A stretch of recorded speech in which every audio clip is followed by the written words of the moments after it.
to Discover You Radio's Discussions. The Full Spectrum. The Full Spectrum. This is the show where we begin an artist's journey to becoming a legendary legacy. We believe every song has a story, and every artist's story deserves a lot more credibility than just being streamed amongst all of the saturated streaming services out there. Each episode, we put a single track under the microscope. We start by giving you a glimpse into the song's story with a brief. Then, our hosts, Robert Simmons and Rita Fox, guide you through a deep dive exploration of the song's artistry and the impact that it's left on Robert and Rita. But the discussion doesn't end there. Dakota Freeman and Lauren Miller take the stage for an intense debate, unpacking the lyrical meaning and arguing their unique interpretations of the story within the lyrical content. Together, we're not just celebrating music. We're building legendary legacies. Discover You Radio's Discussions. The Full Spectrum is proudly sponsored by Counterpoint Publishing and is directed and produced under the guidance of Will Stenner. Now, let's uncover the story behind the genius of this soon-to-be legacy after this short word from one of our sponsors.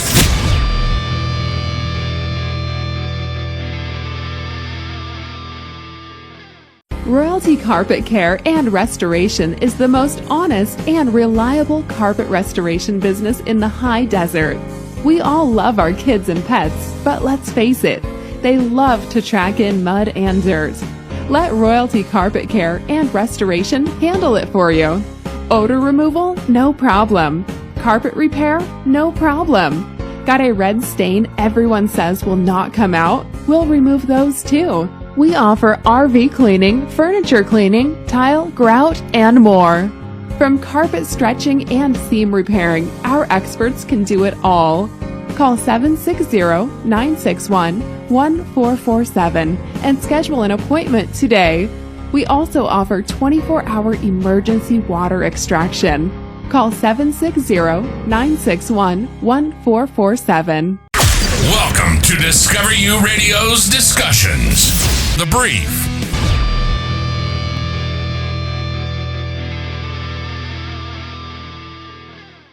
This is the brief on the spiritual transformation of Lonnie Carter. Lonnie, recording under the artist name Yahua Praise, wrote the song My Testimony to chronicle his radical, life-altering shift away from traditional religious doctrine.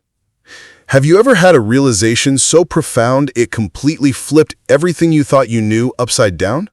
First, we've got to look at his inherited faith. See, Lonnie was a passionate, lifelong Christian, just kind of minding his business and blindly accepting the doctrines handed down by his parents. It's exactly like living in a house someone else built. He was relying purely on what he felt rather than actually checking the foundation for himself.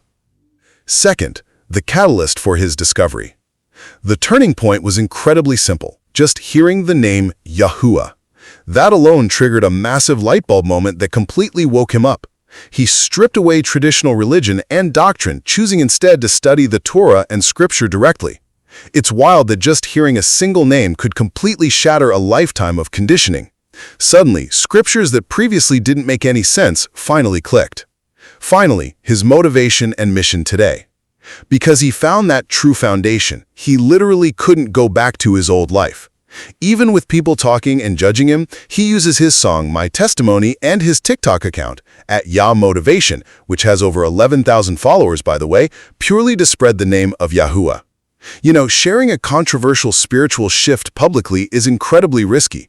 Most people would just keep it to themselves, which really highlights just how genuine his motivation is.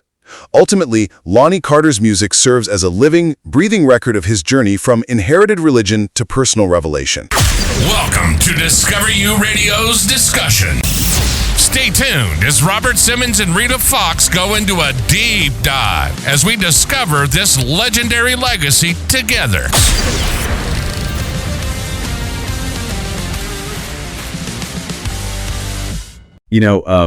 You often hear this really common narrative about how people leave a deeply held belief system, right? Like especially a religious one. Yeah, the classic slow fade. Exactly. The story usually goes that it's this slow, agonizing fade, like a really long period of internal doubt, maybe some, unresolved questions about theology, or just a gradual frustration with the hypocrisy of a community. Right, or a tragedy that kind of chips away at their worldview over years and years. Yeah, it's an erosion. But when you actually look at the psychology of radical paradigm shifts, a surprising number of them, they don't happen like that at all. Yeah, not at all. They aren't slow erosions. They are these sudden, violent collisions. Someone is just walking along, perfectly content, deeply passionate about their worldview, and they trip over a single piece of new information. And in an instant, the entire architecture of their reality just flips upside down. Well, it's the difference between a house slowly decaying over decades because of, like, a leaky roof versus a house that seems perfectly structurally sound being instantly leveled by a seismic event. Oh, wow. Yeah. I mean, the foundation was there 1 second and completely gone the next. And the really fascinating thing about that seismic event is the choice it forces on you, because when that structural collapse happens, you can't just unsee the rubble. You really can't. You're just stuck standing in it. Right. You either have to aggressively close your eyes, pretend the walls are still standing, and try to go about your daily routine in the wreckage, or you have to clear the lot and start completely over from the dirt up. Which is terrifying. It's absolutely terrifying. And that brings us to the core of what we are unpacking today for this deep dive. We are looking at a stack of source materials from a musician named Lonnie Carter. Right, who goes by the artist name Yahua Praise. Yes, exactly. We have his background notes, his social media profile analytics, and the complete lyrical text of his song, My Testimony, which is available on iTunes. And we're going to use those materials essentially as a sociological and, I guess, psychological blueprint, because we are tracking a highly specific, intensely personal journey here. Yeah, and it's quite a leap. It really is. Carter moves from a lifelong passionate adherence to traditional mainstream Christianity into a completely different spiritual paradigm, one that's centered around a specific sacred name and Torah observance. And along the way, we are going to debate the real-world mechanics of what happens when you step outside of an established orthodoxy, because there are heavy social costs. Massive social costs, yeah. And we want to look at the psychological mechanisms of adopting new beliefs and how digital algorithms are actually replacing physical communities for people on the fringe. Which is a huge part of the modern experience. Definitely. And ultimately, we want to frame these insights as a guide for you, the listener. Because whether you are navigating a religious shift, a change in your political ideology, or, even a massive pivot in your professional identity, the mechanics of how we tear down and rebuild our reality are remarkably universal. Absolutely. And just to lay our analytical cards on the table before we get into the text, we are examining this purely as observers of a profound human paradigm shift. Right. We have to be clear about that. Yeah, we're dissecting the anatomy of Carter's experience and the lyrics he wrote about it.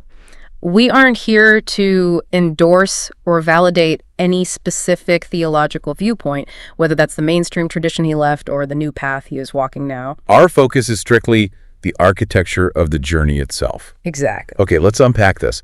Let's start with the architecture of the specific awakening.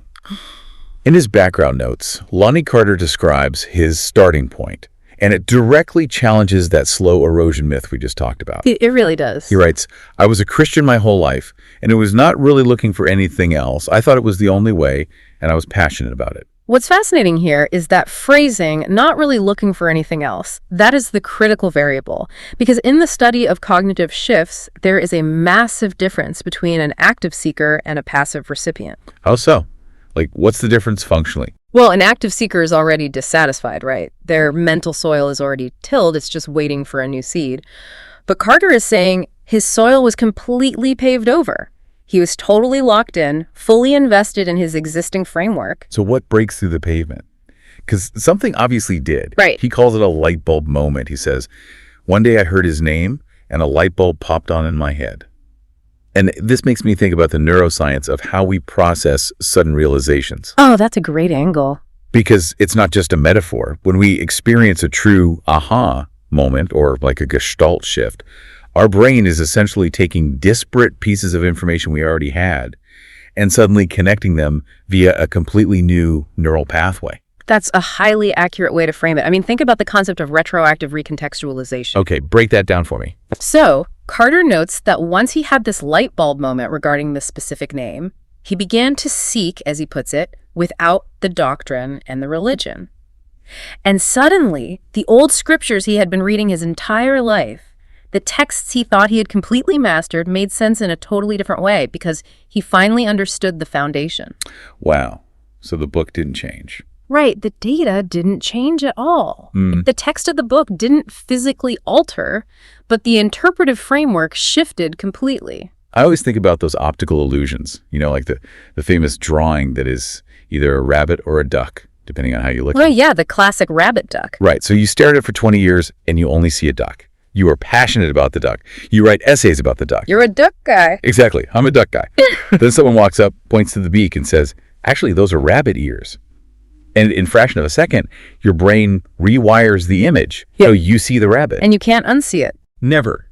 The wildest part is, once you see the rabbit, you can never go back to purely seeing the duck the way you used to. Yeah. The innocence of that old perspective is permanently destroyed. And that destruction of the old perspective carries an immense psychological weight, which honestly makes a particular detail from his submission form so incredibly jarring. Oh, I know exactly what you're going to say. Right.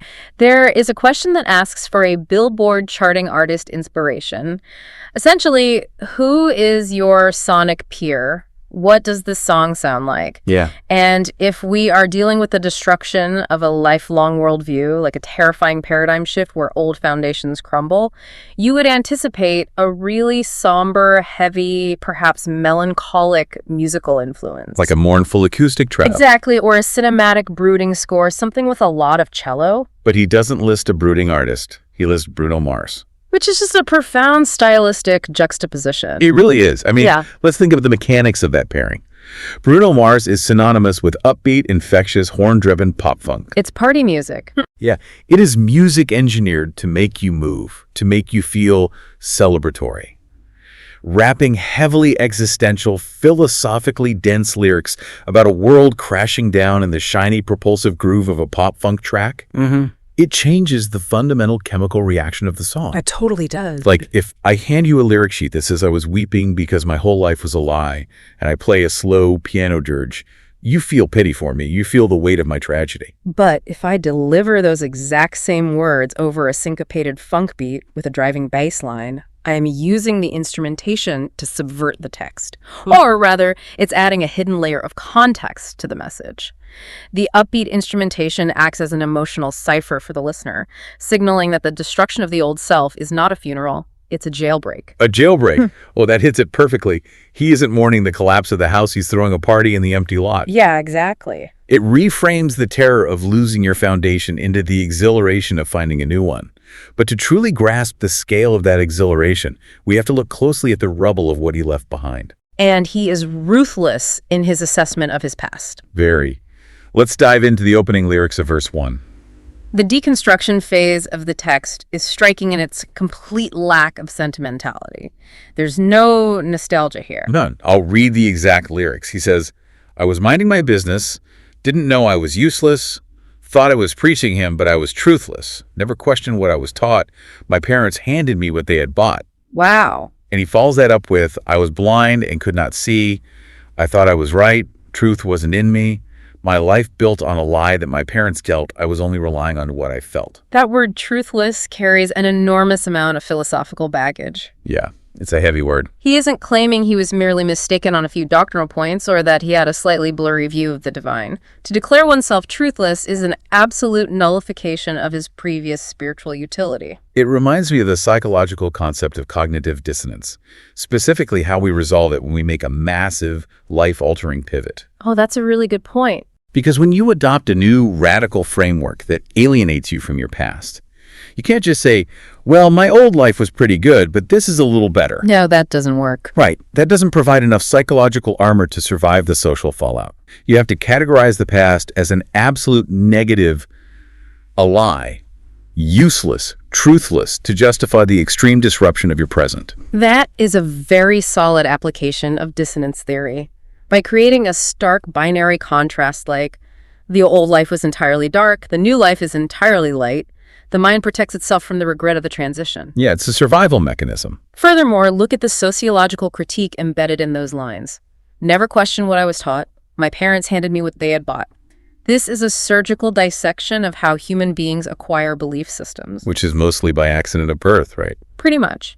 We like to view ourselves as rational actors who survey the marketplace of ideas, carefully weigh all the evidence, and select the most logically sound worldview. When the reality is, most of us just move into the ideological house our parents built and never bother to check if the foundation is actually poured concrete or just painted cardboard. Precisely. It is the sociological transmission of orthodoxy. He is identifying the difference between inherited faith and discovered faith. Yeah. An inherited belief relies heavily on environmental familiarity. He mentions relying on what I felt. That feeling of rightness in an inherited belief system is often just the comfort of the familiar. It feels true because everyone around you acts as if it is true. It's a shared tribal consensus, not necessarily an independently verified reality. Exactly. But, I do want to push back on his self-assessment just a little bit here. Okay, let's hear it. Because when I read his notes where he says he was passionate about it, and then I hear him call that past truthless, I wonder if he's being overly punitive toward his former self. Interesting. Why do you say that? Well, even if we accept his premise that his theological framework was upside down, wasn't the underlying mechanism of his passion the very engine that allowed him to pivot? Like, if he had been entirely apathetic, if he just sat in the pew out of cultural habit and didn't actually care about the divine blood, he probably wouldn't have even noticed when he heard a new name. Right, he would have just ignored it. His brain wouldn't have bothered to process the light bulb moment. That is a crucial nuance. You are pointing out that the object of his devotion may have changed, but the capacity for devotion was honed in his previous life. Right. It's like someone who spends 20 years training as a classical pianist, realizes they actually want to play jazz, and then calls their classical training useless. It wasn't useless. It wasn't. It built the finger dexterity, the understanding of music theory, the discipline. It built the vehicle, even if they decided to drive it to a completely different destination. I think you are entirely correct from an objective standpoint. The passion was definitely the primer. However, from the subjective standpoint of the seeker in the immediate aftermath of an awakening, nuance feels like a compromise. Oh, I see. When you wake up from what you perceive as a lifelong sleep, the instinct isn't to thank the bed for being comfortable. The instinct is to resent the bed for keeping you unconscious. Wow. That is incredibly relatable. I remember a much lower stakes version of this from my own life, actually. Oh, really? What happened? So I grew up believing a very specific, highly dramatized version of my family's history, like this epic story my grandfather told about how we arrived in the country. It was foundational to my identity. I think every family has one of those. Right. And in my 20s, I actually looked up the immigration records and realized the story was complete fiction. Oh, no. It was just a tall tale he spun. And for about a year, I was furiously angry. I felt betrayed by my own history. I couldn't see the charm in the story anymore. I only saw the lie. It takes time to integrate a paradigm shift without violently rejecting the past. And Carter is actively in that phase of violent rejection, which serves to clear the psychological space for his catalyst. Because nature abhors a vacuum, and so does human cognition. Yeah, you have to fill it with something. Exactly. If you evacuate the inherited beliefs of your parents, something highly specific must rush in to fill that void. Let's look at verse 2 and the chorus, which details the exact nature of this incoming catalyst. This is where the narrative shifts from deconstruction to reconstruction. In verse 2, he sings, "Then he told me he had a name, and I have never been the same. The truth caused me to weep. He woke me up out of my sleep." The emotion there is so raw. It really is. And the chorus reinforces this. This is my testimony. I'm telling you now, my life was shaken, turned upside down. Everything I knew came crashing down the moment I heard that holy sound. And then we get the real core of it. Yes. Then we get the two most revealing lines in the text. Minding my business, eating unclean food. Then I looked up, and there he stood. I heard the words, "I have a name. Yahua, I was never the same." If we connect this to the bigger picture, the invocation of the specific name Yahua is the fulcrum of this entire text. We really have to examine the profound historical and psychological weight of naming. Yeah, because it's not just a label. Not at all. In the ancient Near Eastern context, and particularly in Hebrew thought, a name is not merely a phonetic identifier used to get someone's attention in a crowded room. A name is believed to contain the essence, the character, and the very authority of the entity it belongs to. Whereas in the mainstream traditional Christianity that Carter is leaving behind, the deity is almost exclusively referred to by categorical titles like God or Lord or the Almighty. Those are descriptors of rank or function. Exactly. Taking that a step further, referring to the divine solely by a title creates a structural psychological distance. If we look at the linguistics of it, God is a category. There are many gods in human history. Lord is a feudal title denoting hierarchy. When a seeker transitions from addressing the divine via a categorical title to using a highly specific, restored Hebrew name like Yahua, the psychological proximity collapses instantly. The relationship shifts from institutional to fiercely intimate. Here's where it gets really interesting to me. The mechanism there feels very akin to penetrating a guarded social circle. How do you mean? Imagine you are interacting with a very high-profile, highly guarded public figure. Everyone calls them Mr. President or Madam Secretary. You only know them through their public relations output, their official edicts.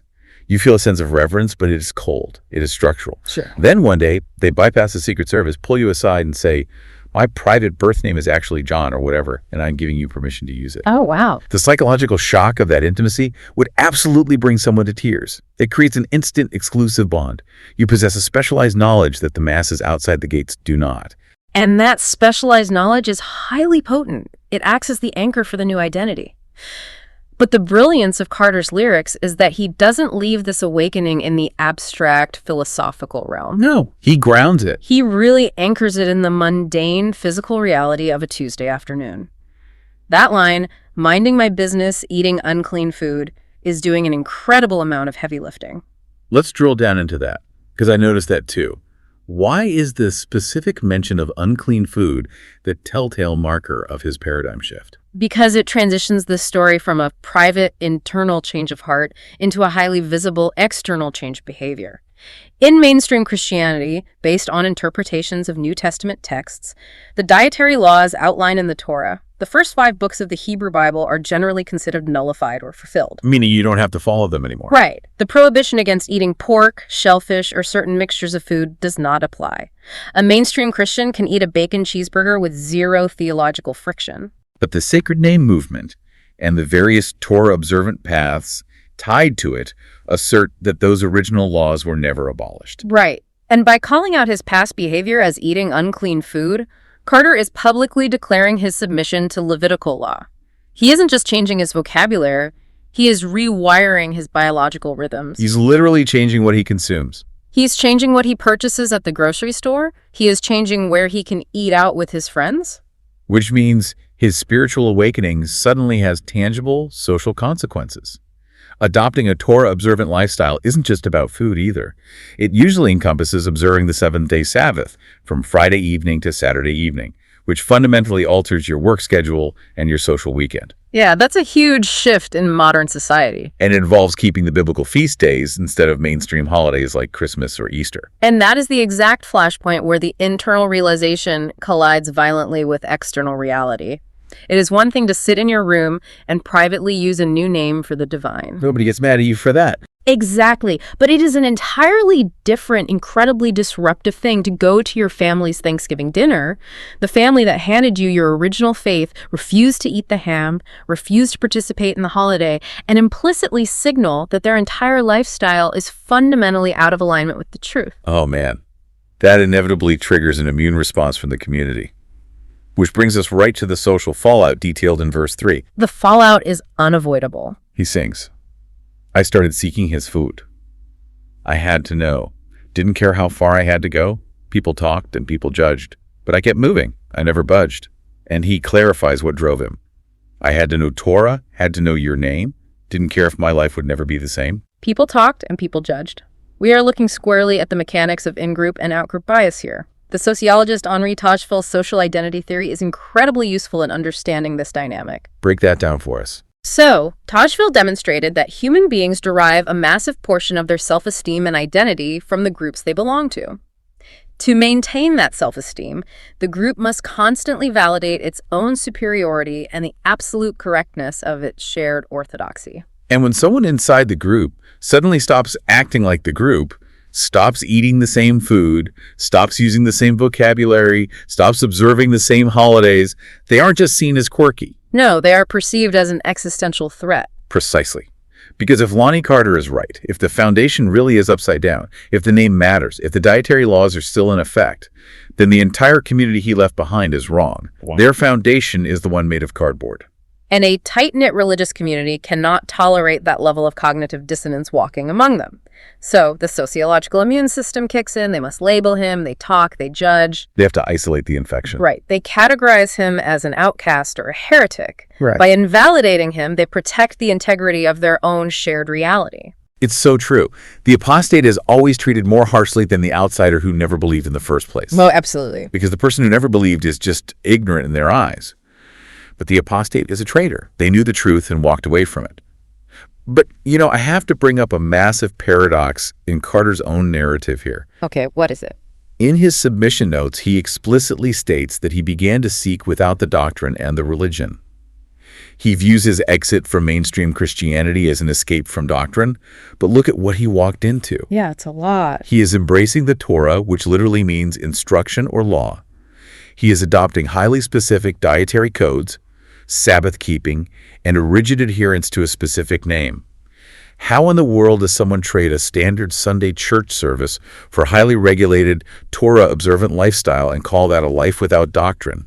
Isn't he just swapping one heavy backpack of rules for another, arguably heavier backpack? That is the ultimate observer's critique of the seeker's journey, and it's a really variable tension to explore.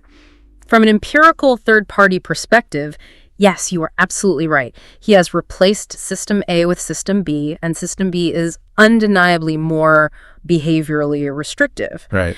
But we have to analyze this through the subjective phenomenology of the seeker. We have to ask why System B feels like freedom to him.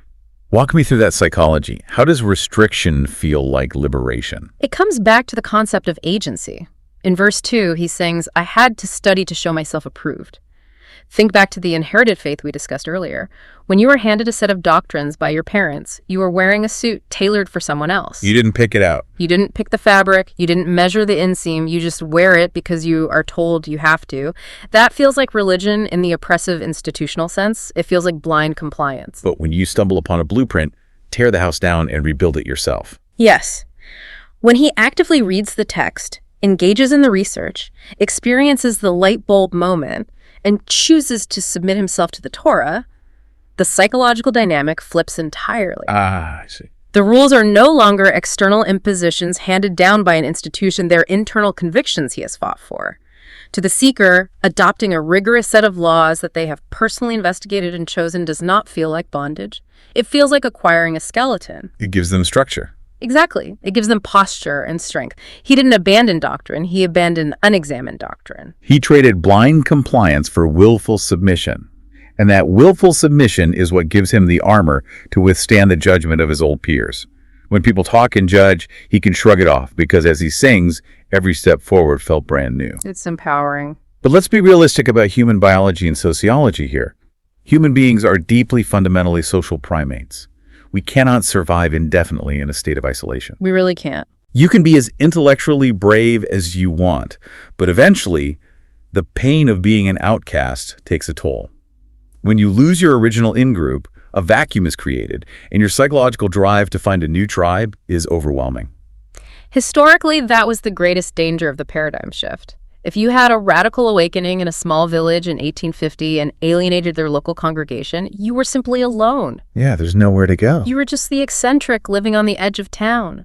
The physical geography limited your ability to find a new tribe. You might live your whole life without ever meeting another person who shared your specific revelation. But the digital age has completely obliterated geographic limitations. Which brings us to a fascinating dimension of Carter's story.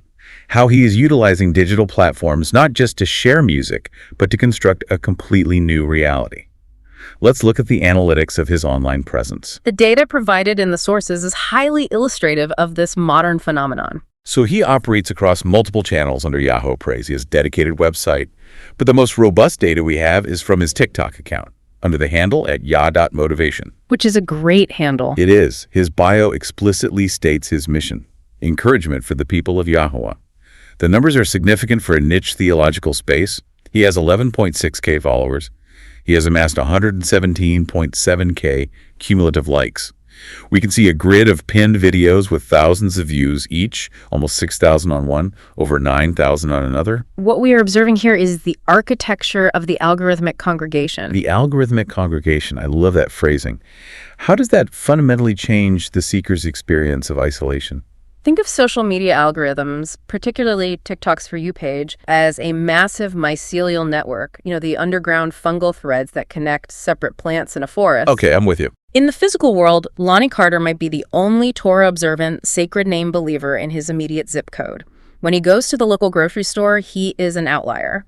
But the moment he posts a video or a song utilizing specific keywords, hashtags, and sonic markers, the algorithm acts as a hyper-efficient matching engine. It bypasses geography. Completely. And it instantly connects him with those 11,600 people globally who share his exact, highly specific paradigm. It neutralizes the sting of the physical community's judgment. Verse 3 says, people talked and people judged. Those are the people at his old church, his neighbors, maybe his extended family, the physical outgroup. Right. But his TikTok account acts as a digital counterweight. For every person who rolls their eyes at him in the physical world, the algorithm delivers a dozen people who validate, encourage, and praise him in the digital world. The pain of local ostracization is essentially medicated by global algorithmic validation. And we have to analyze the specific function of a song like My Testimony within that digital ecosystem.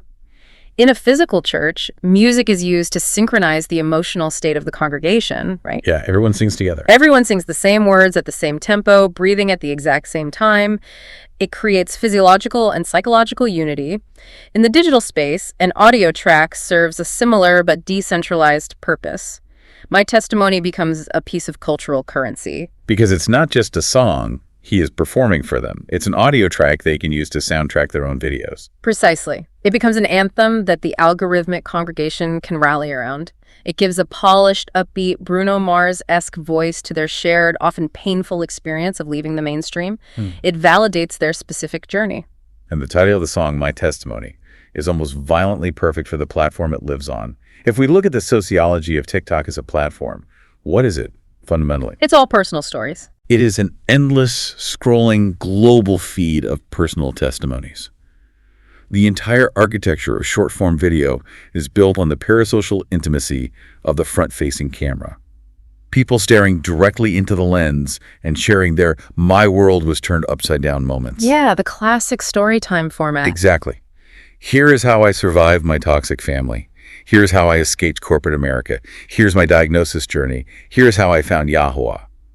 The medium demands high emotion, deeply personal narrative over polished, abstract lectures.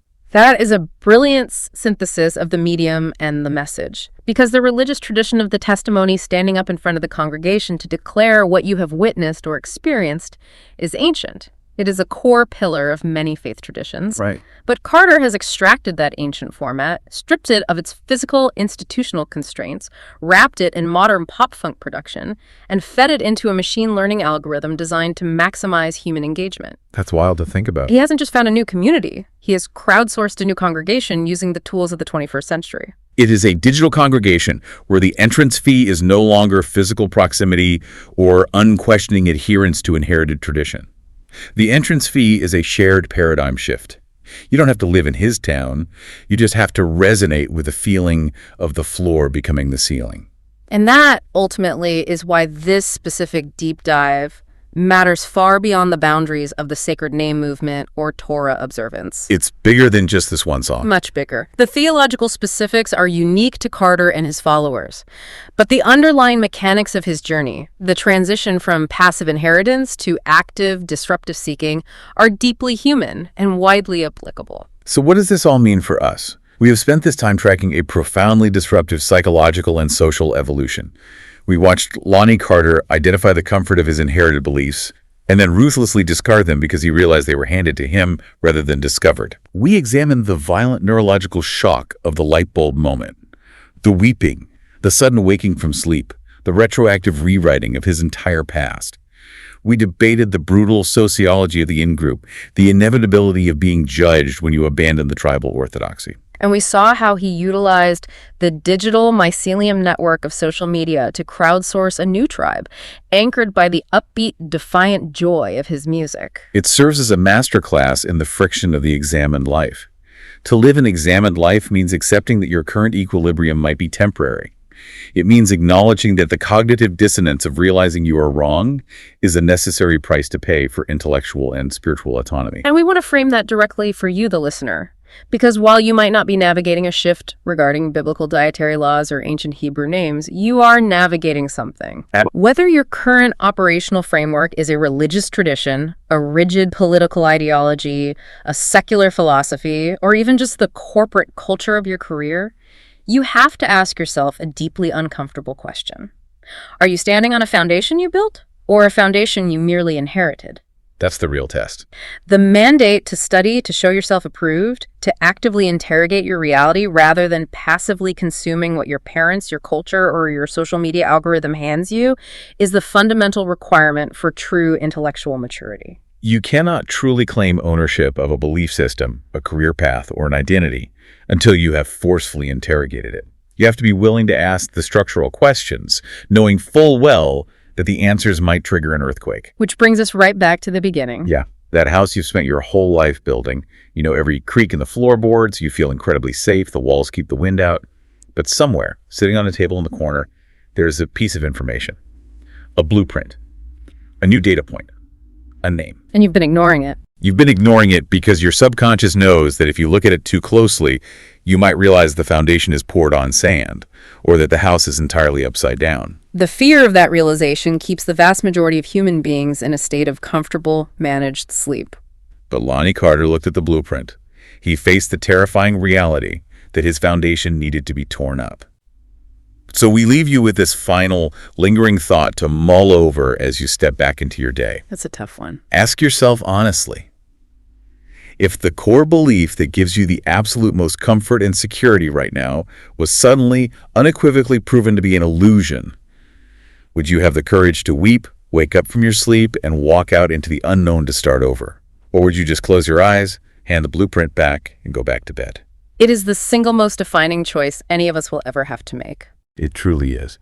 Thank you for joining us on this incredibly dense, complex exploration today. We appreciate you diving into the deep end of human psychology and belief with us. Until next time, keep questioning your foundations, keep seeking the truth, and we will catch you on the next deep dive. Stay tuned for Dakota Freeman and Lauren Miller as they get into an intense debate regarding the subject matter of this artist's masterpiece, as they give two separate opinions helping to build this legendary legacy. We'll be right back after this word from one of our sponsors.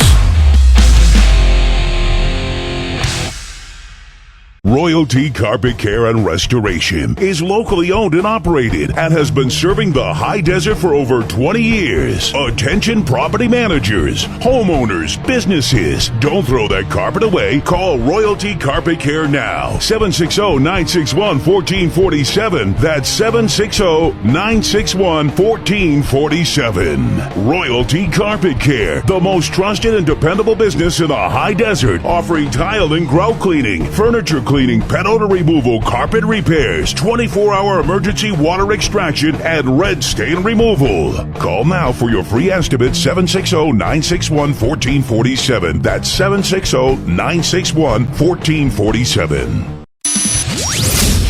Stay tuned for Dakota Freeman and Lauren Miller as they get into an intense debate regarding the subject matter, as they give two separate opinions helping to build this legendary legacy.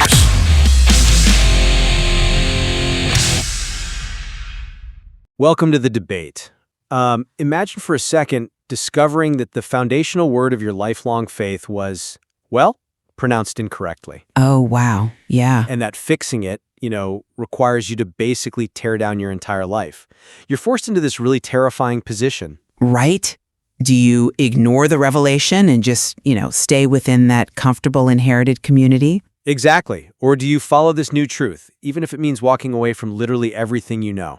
It's a premise that, honestly, it immediately raises the hairs on the back of the neck for, anyone who relies on historical tradition. Sure, it's radical. It is. Because discarding a theological map that's been compiled by generations of scholars just because you experienced a momentary, highly personal disorientation, that isn't just an act of bravery. I mean, it borders on hubris. You think it's hubris? I do. You might find a new path, sure, but you are just as likely to walk yourself right off a philosophical cliff. Well, that exact tension between inherited certainty and individual discovery is what we are dissecting today. We're examining the story and the music of Lonnie Carter. Right, the artist known as Yahua Praise. Yes, exactly. Yahua Praise. And in his song, My Testimony, Carter chronicles this profound spiritual rupture. He basically describes living his entire life as a dedicated, passionate Christian. Completely immersed in the doctrine of his parents, yeah. Right.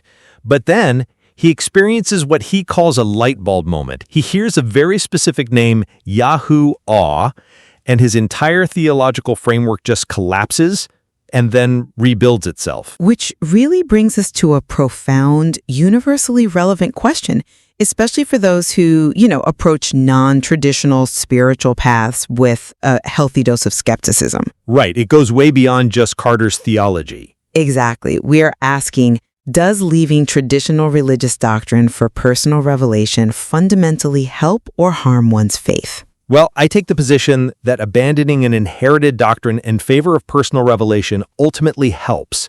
It strengthens one's faith because it creates this profound individual empowerment. Okay, but how so? Because when we analyze Carter's story, we see this realization that passive acceptance of religion is, well, it's essentially hollow.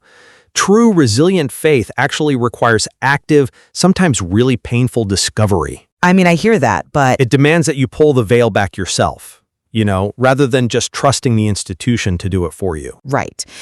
And I take the position that while personal revelation is undeniably powerful on an emotional level, completely severing ties with established religious institutions frequently harms a person's faith in the long run. You think it inherently causes harm? In the long run, yes, because it removes foundational stability.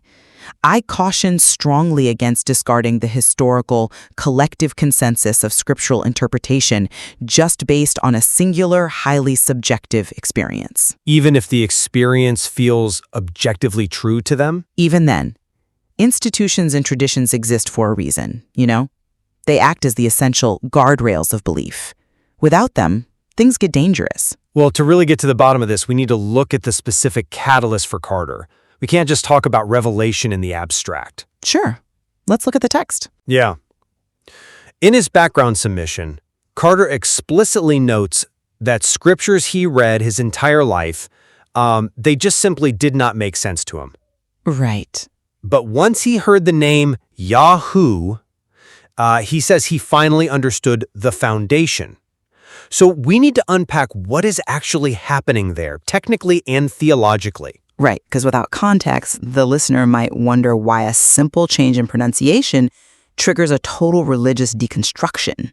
Exactly. It sounds like a small thing. It does, but we are talking about a shift toward what is broadly known as the Hebrew roots or sacred name movement. Historically, in most English translations of the Bible, the sacred Hebrew name of God, the Tetragrammaton, YWH, was substituted with the title, the Lord. Right, which is a massive translation choice. It is. And Carter is adopting the phonetic transliteration Yahuwah. And for him, recovering this original pronunciation isn't just like a linguistic correction. No, it's a total rejection. Exactly. It represents a rejection of centuries of Western institutional church tradition, which he believes obscured the truth. And I argue that this shift provides superior scriptural clarity. I mean, traditional doctrine often acts as a fog. A fog. Yeah, a fog. It's this thick layer of interpretation forced over the text by centuries of institutional politics and translation compromises. When Carter strips all that away and finds this original name, Yahuwah, it acts as a cipher. Okay, a cipher. Yes. A cipher that unlocks the unvarnished meaning of the text. His faith is helped because he's no longer engaging with the translation of an idea. He believes he has the key to the original source code. I understand the appeal of that narrative. I really do. But if we look at the psychological mechanics of what you are calling a cipher, I see something entirely different. Which is what? I see the ultimate confirmation bias lens. When someone adopts a radically new singular key in this case, focusing entirely on the specific revelation of the name Yahoo, they don't necessarily unlock objective truth. Well, wait, you don't think it's possible that the new filter is simply more accurate than the old one? It might feel that way to the individual, sure, but the text suddenly makes sense, not because the fog has listed, but because the believer is now selectively ignoring any nuance that doesn't fit their new paradigm. I disagree. He's not ignoring nuance. He's finding clarity. But it is incredibly common in spiritual awakenings to mistake a novel interpretation for superior clarity. The psychological relief of ending cognitive dissonance, it feels identical to discovering the truth. Yeah, but Often, it's just the comfort of a simplified narrative, you know? You aren't actually seeing the landscape more clearly, you're just looking at it through a much narrower tube. I see why you might categorize it as a narrow tube. But, I mean, that assumes the previous institutional lens wasn't also a narrow tube. Fair point. One that was built to sustain the institution rather than enlighten the individual, right? Carter's lyrics explicitly state, I was blind and could not see. I thought I was right. Truth wasn't in me. Right, he acknowledges his past bias. Lee gave him all the answers without any effort. The fundamental difference is that his new understanding requires him to actively work. Because he has to study it himself now. Yes, as he sings, he had to study to show myself approved. He's doing the rigorous intellectual labor that the church previously just, did for him. That is a fair point regarding his personal effort, but doing the labor with a predetermined conclusion that this specific name is the sole foundational truth that invalidates literally everything else, that's just building a new institution of one. An institution of one? Yeah. You are substituting the historical consensus of millions of scholars for the subjective epiphany of a single mind. But that singular epiphany inherently changes how you interact with the world around you. Let's follow the logical consequence of this shift. Okay, let's look at the consequences. Changing how you read the sacred text inherently alienates you from the people who taught you that text. A theological shift this dramatic, it doesn't happen in a vacuum. It completely alters the believer's social ecosystem. It really does. So we have to look at whether breaking away from these religious institutions creates social isolation or if it leads to individual empowerment. And this right here is where I see the most profound harm in this process. If we look closely at the lyrics of My Testimony, Carter sings, "People talked and people judged." Yeah, it's a painful lyric. And he describes how everything I knew came crashing down. That isn't just poetic language, you know? That is the very real collateral damage of discarding your heritage. Leaving the tradition your parents handed down inherently isolates you from your physical, historical community. Isolation implies he is left with nothing, though. He is actively choosing to step away. But look at what he is stepping away from. Religion is not just a set of abstract intellectual ideas. It is a vital, physical, social safety net. Sure, it provides community. It's the community that brings casseroles to your house when you're sick, right? That watches your children, that provides a shared physical space for grief and celebration. That physical community provides what I would call embodied spiritual friction. Embodied spiritual friction. I like that phrase. Yeah, you have to sit in the pew next to people who annoy you, people you disagree with, and figure out how to love them anyway. By trading that institutional stability for a personal revelation about the name Yahoo, the individual is often left adrift. Adrift is a strong word, but that isolation makes faith incredibly difficult to sustain during periods of ordinary human hardship, because the physical support system has literally been burned away by the pursuit of subjective truth. I concede that losing a physical safety net is terrifying and, it requires a massive sacrifice. But let me offer a different perspective on what actually replaces it. Okay. What replaces it? Because the evidence shows Carter is anything but adrift. If we look at his digital footprint, specifically his TikTok platform, under the handle @yah.motivation, we see a completely different sociological reality. On TikTok, Yes, on TikTok, he has amassed 11.6 thousand followers. His videos, some of them reaching over 9,000 views, they are explicitly framed as encouragement for the people of Yahua. Right, but you're comparing a digital audience to a physical congregation. I am comparing an inherited community to an intentional one. This is the ultimate form of individual empowerment. Is it though? Absolutely. He traded a geographical community where he felt blind and passive for a chosen network of active seekers. He's no longer just sitting in a pew, passively receiving doctrine. He is leading, motivating, and connecting with a global network. I mean, I hear you, but... This modern framework allows faith to thrive through active engagement. He built a new ecosystem that actually supports his theological convictions rather than suppressing them. I understand the modern appeal of that. I really do. But an algorithmically driven platform of 11.6 thousand people tapping a screen, that does not replace the friction and accountability of a real-world congregation. Why not? They share his beliefs. Because what Carter has found online isn't necessarily a community. It is parasocial theological validation. Parasocial theological validation? Come on, explain how that diminishes the reality of his faith. Because it is inherently frictionless. It is incredibly easy to feel empowered and validated when you are broadcasting to an audience that has been curated by an algorithm to already agree with your highly specific revelation. So they agree with him? That makes it invalid? If you say something they don't like, they just scroll past. There is zero accountability. True resilient faith is forged in the fires of dealing with people in your actual physical life. When you trade embodied spiritual friction for parasocial validation, you might feel more empowered, but your faith is actually untested by reality. Well, I push back strongly on the idea that his faith is untested by reality, because this digital community is built around a very strict physical reality. A physical reality? How so? If he is trading his inherited peers for digital followers, we have to look at what exactly he is practicing in his daily life now. And this brings us to the validity of the legacy he left behind and the concept of orthopraxy. Orthopraxy, meaning right action, as opposed to orthodoxy, which is right belief. Exactly. Carter's rejection of his past actually proves the robustness of his new faith because it is profoundly grounded in orthopraxy.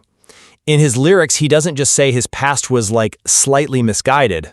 Right. He's pretty harsh about it. He says it was built on a lie my parents dealt, and notes he was previously just minding my business eating unclean food. He isn't just chasing an emotional high or looking for digital likes. You're saying it requires action. His revelation regarding the name Yahua demands rigorous, disciplined action. He specifies that he had to know Torah and he completely changed his lifestyle and his diet. And you view that added restriction as a benefit? Absolutely. I view it as the mechanism of how faith becomes real. When personal revelation leads to a stricter orthopraxy, a dedication to disciplined living and dietary laws, it wires the belief right into the nervous system. Wow. Into the nervous system.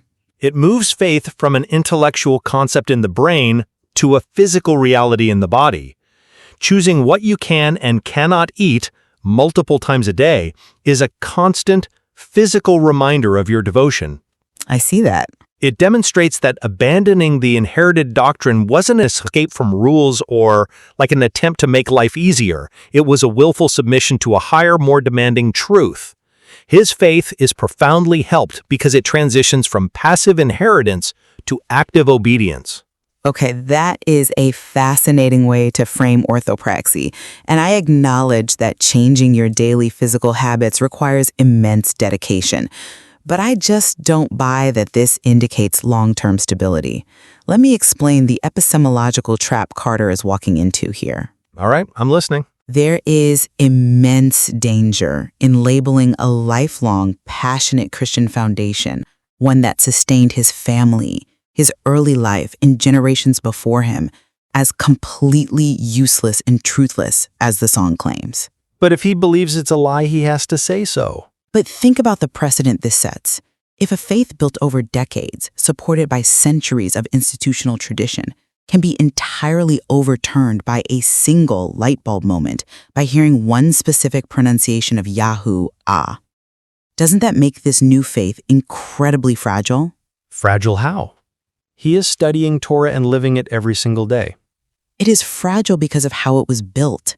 You are essentially building a house on a fault line.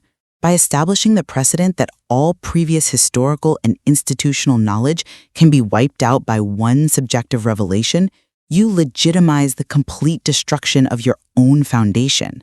I think you're overstating the risk. What happens when the next revelation comes along? What happens when he has a bad day, or reads a convincing article, or has another light bulb moment that contradicts his current beliefs?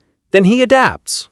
But if the foundation of your belief is the validity of your own sudden paradigm shifts, then your faith is always just one new realization away from completely collapsing again. It creates this cycle of endless deconstruction. That is a compelling argument regarding the fear of endless deconstruction. But have you considered that the willingness to let the house collapse is the very definition of seeking truth? Seeking truth shouldn't mean constantly destroying your shelter. If you are afraid to let a false foundation crumble just because you fear the instability of the earthquake, you're choosing comfort over authenticity.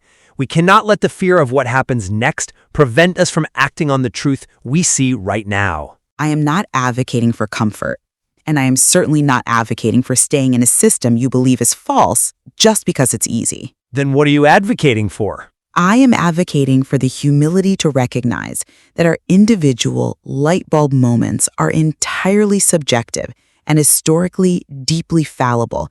The institutions we are so quick to tear down as fogs and lies were built by millions of people who also thought they were seeking the truth. But if they miss the actual name... Discarding all of that because of a phonetic transliteration of Yahua removes the very anchors that prevent us from drifting into total ideological isolation. Well, let's step back and view the entirety of Carter's journey. We have explored the intellectual cipher versus the confirmation bias lens, the intentional digital community versus the inherited physical safety net. Right. And the physical reality of orthopraxy versus the epistemological trap of sudden revelation. Exactly. So looking at Lonnie Carter's transformation into a Yahoo of praise, I think it's time to summarize our positions. I will start. My final position is that while Carter's passion and sincerity are undeniably evident in his music and his lifestyle changes, the template of his journey remains deeply perilous. Perilous? Yes. Completely abandoning religious frameworks for a personal revelation strips believers of essential institutional anchors. We must be incredibly careful about discarding the accumulated wisdom, the historical consensus, and that embodied spiritual friction that physical communities provide. Even if it's based on a powerful reframing? Especially then. Simply because we experience a powerful moment of cognitive reframing doesn't mean we throw it all the way. A faith that defines itself entirely by a sudden rupture with the past, relying on the intense energy of a new orthopraxy and parasocial validation, it risks leaving the believer deeply vulnerable when the emotional high inevitably fades. The map inherited from our parents might be flawed, but throwing it away entirely usually leaves you lost in the woods. And my final position remains that leaving traditional doctrine for personal revelation fundamentally helps and empowers faith. Carter's story is a testament to the fact that inherited religion is essentially borrowed religion. Borrowed religion.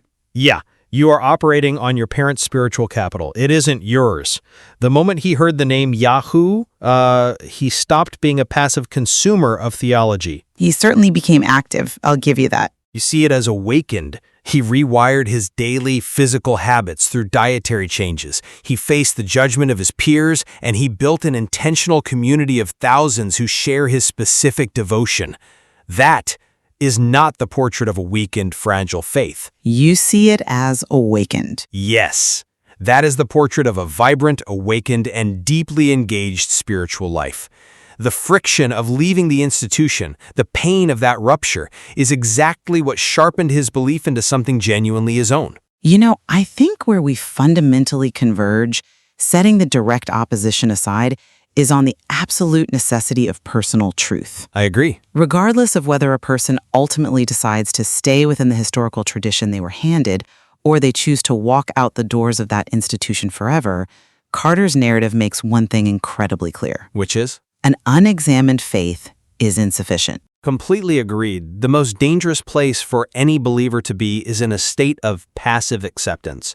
The pursuit of spiritual authenticity, the rigorous, sometimes brutal process of asking why you believe what you believe and how you arrived there is universally necessary. Right. Even if you end up staying in your childhood faith, you must own it. You have to investigate the walls of your own house. Precisely. Carter's journey, whether one agrees with his specific theological conclusions regarding the sacred name of Yahua or not, is a masterclass in refusing to settle for a second-hand belief system. He refused to settle. He felt a dissonance, and rather than suppressing it for the sake of social comfort, he pulled the thread. He forced himself to answer the question rather than just repeating the answer he was given. He moved from simply knowing what he believed to understanding the mechanics of why he believed it. Yeah. Indeed. That is a standard of intellectual and spiritual honesty we can all be held to. Indeed.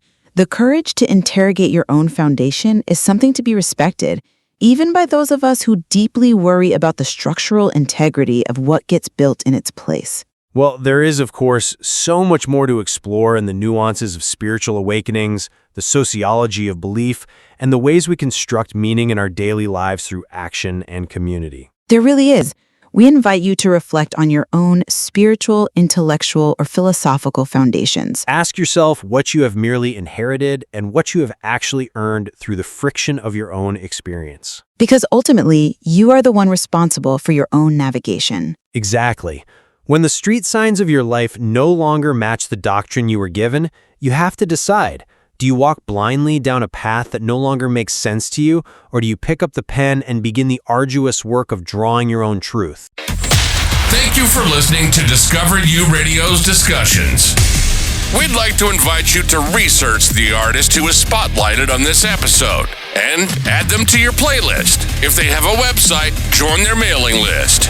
You never know. They just may become the next legendary legacy through Discover You Radio. Because listeners like you made it possible. Thank you for your support.